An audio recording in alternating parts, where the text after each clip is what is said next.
Welcome to the Car Guys. This week we're back at Ashgood Porsche to drive the middle of the range 911. That's right, we're here for the 991.1 GTS.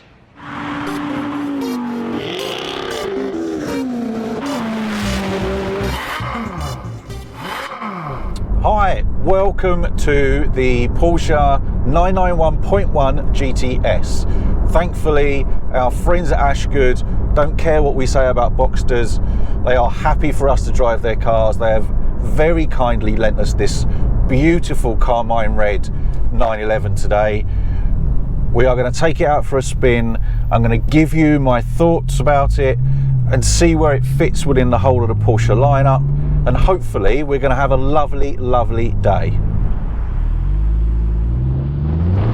So here we are, we're back in another Porsche. I know, and I said I didn't even like Porsches, but clearly I do.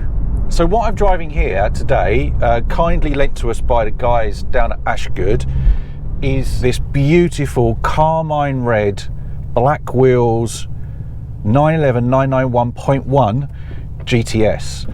The GTS sits in the middle between a standard Carrera 2 or a standard Carrera and the GT cars, the GT3, the RSs, etc. What it is kind of giving you a flavour of the GT cars, but without all of the uncomfortable hard suspension and the lack of rear seats and roll cages and, you know, more extreme car. So the difference between this and a standard Carrera is we've got additional horsepower in here, the car's been lowered, it's got a fruitier exhaust, all packaged up for less money than if you tick those options in a normal Carrera.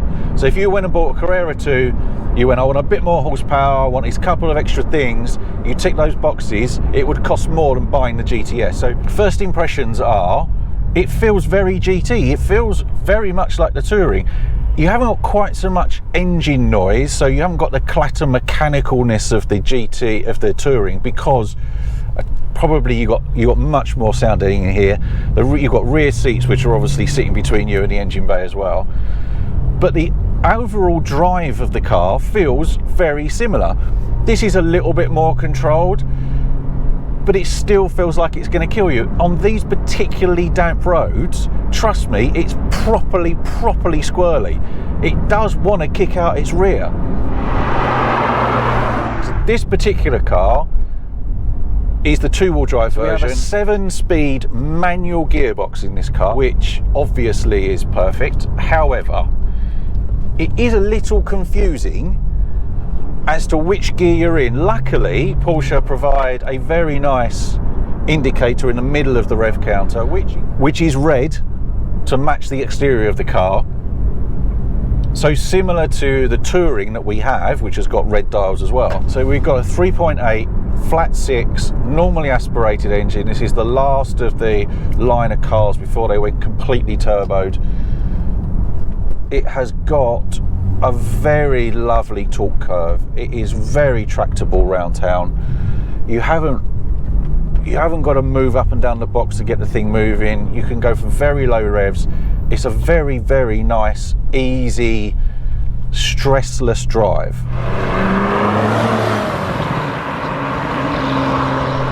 So now we're out on a dual carriageway. We're just having a cruising along, just seeing what this car is like from the perspective of long drives, because it's got 4 seats, so you should be able to use it pretty much all the time. It is designed to be more of a GT car than the GT3, which is obviously the race car. So what do you get over and above a standard Carrera S? That gives you 430 PS or 424 brake horsepower if we're going to talk in real money. Torque is up at 440 Newton meters, whatever they are, which is 325 pounds-feet of actual torque.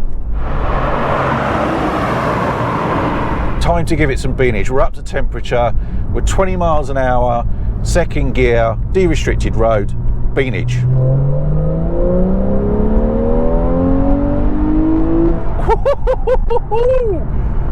That is not slow. That is a quick car. However, I've got a sneaky suspicion that all the electronics that this car has were working very, very hard to make sure that we didn't just pirouette.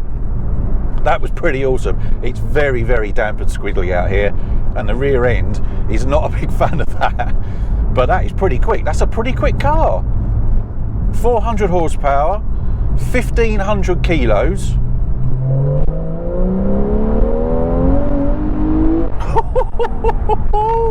And it sounds amazing, doesn't it? How good does that sound? Of course, we've got the loud exhaust button on, because why would you ever turn it off? But that is pretty awesome. So obviously we've got all of the standard Porsche stuff in here. You've seen this interior 100 times, so I won't bore you with all the details. I would say this though, this car has done 24,000 miles. It started off with a lovely fluffy Alcantara steering wheel. It is now not fluffy and really quite yucky. There's lots of hand cheese in this steering wheel, which is worrying me a little bit. So they're lovely, but you probably need to replace them every once in a while, is what I would do. Right, for all you wristwatch lovers out there, time for a wristwatch check. Today I am sporting the Tudor GMT, beautiful Pepsi dial on there, absolutely stunning timepiece, perfect for this car. So one of the things I like about the GT cars is the way that its seats are set up, because they feel very straight backed when you're very low in the car. And I've just been fiddling to see whether or not this is electric seats or manual seats, and actually I'm now sitting in a much better position. This is awesome sitting down here, because now you feel like you're sitting in the GT car. The car doesn't feel quite so long, because when I was sitting up high, I could see quite a lot of the bonnet, and there's an awful lot of car out the front. And when you think about very old Porsches that were kind of short and stubby at the nose, these things are very elongated. And obviously there's crash protection laws and all that kind of stuff, which has drawn the car out in every possible axis. Once you're sitting down here, you can't actually see anything. All I can see is the top of the bonnet and the windscreen wipers, and everything else has disappeared. So it feels almost a little bit more compact. Obviously we've got the beautiful haunches out the back. This being the GTS, it's a slightly wider body. We've got no spoilers on the car, which is nice. So it's a nice clean shape. I'd probably delete the badging off the back, because it's kind of a bit messy over there with the GTS insignia. I'm not massively keen on these black wheels. I would have silver. I think this would look amazing with silver wheels on. So let's try some of the buttons, see if we can feel the difference. Obviously, as I said, the sports exhaust is always on regardless. But we have other buttons here. We've got Sport, which decreases the traction control slightly. Allows for a little bit of slip angle. Don't do that, shouldn't do that. It's damp. Don't do that. And then we have Sport Plus, which I think decreases the amount of intervention even more. When I touch the Sport or the Sport Plus buttons, it actually turns the start-stop off automatically, which I think is something that Damian would find very pleasing indeed. Really quite firm on Sport Plus, because this car, unlike the Touring, which has the kind of magneto, although it's not really a magneto on the steering wheel, this has obviously got the buttons down here. Although you're sitting between the standard Carrera and the GT, and you get little, as I said, little bits of both, this car just looks like any other Porsche. If you turn off the noisy exhaust, no one even looks at you. No one's paying you any attention. Everyone just thinks you've got a normal Porsche, which is also a good thing, because the problem with the GT cars obviously is the dirty great big tray on the back of them. So, having popped out of the car to have a quick look, this is running steels, but actually they're Porsche, so the brakes are just amazing, obviously. I don't think there's ever been a thing as a bad Porsche brakes. So sitting in here, as I've said before, these modern Porsche cabins are absolutely lovely. They are very well screwed together. You get lots of different contrast materials, from leather to a bit of carbon across here, Alcantara. We've got contrast stitching across the top. But the more I sit in them, the more I feel a little bit Audi. Is that a thing? I think it might have something to do with the fact, do you remember, if you look back at our other videos, when we drove the Audi TT RS, that also had contrast stitching across the dashboard, and I think that's probably where it's coming from. Right, should we give it a little bit more beanage? Just a cheeky little bit of beanage. Oh. Honestly, this car makes an amazing noise. It just sounds absolutely wonderful. That normally aspirated engine through that sports exhaust is just tremendous. Absolutely tremendous. It's so vocal and raw. And now we're in Sport Plus. Every time I change down, it rev matches, which means I can be lazy. This really is an incredibly good driving machine. It does definitely bridge that gap between a normal Carrera and a GT car.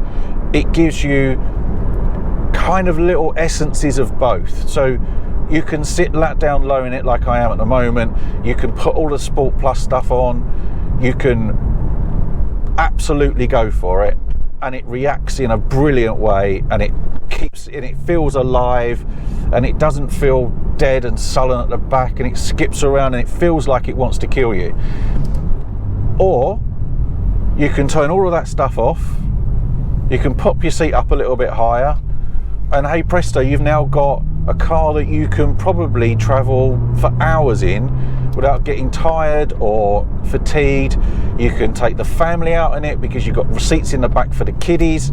I mean, really is a great addition to the Porsche lineup. Now, I was obviously quite cynical about the GTS, mainly because of the way it sits within the lineup, and I'm cynical because I see it as another way for Porsche to try and find more and more market space. But actually, this is a really good car. I would definitely pay the extra money to have this over a normal Carrera, without a shadow of a doubt. And does that mean that I don't want a GT car?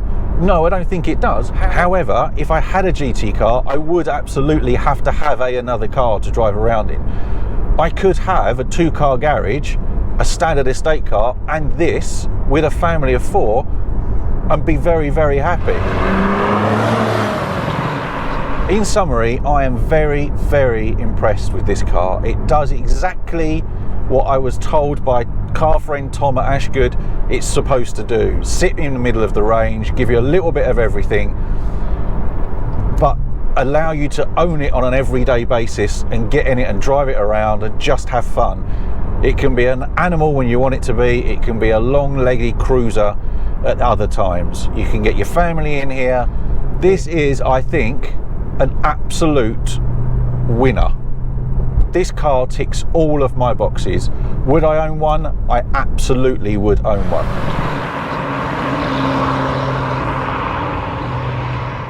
So sitting here in this Porsche cabin, which is obviously well appointed. I mean, so you've seen this quite a few times already. It's no different to the Touring and a couple of the other cars that we've been in, but it is still a lovely, really lovely place to be.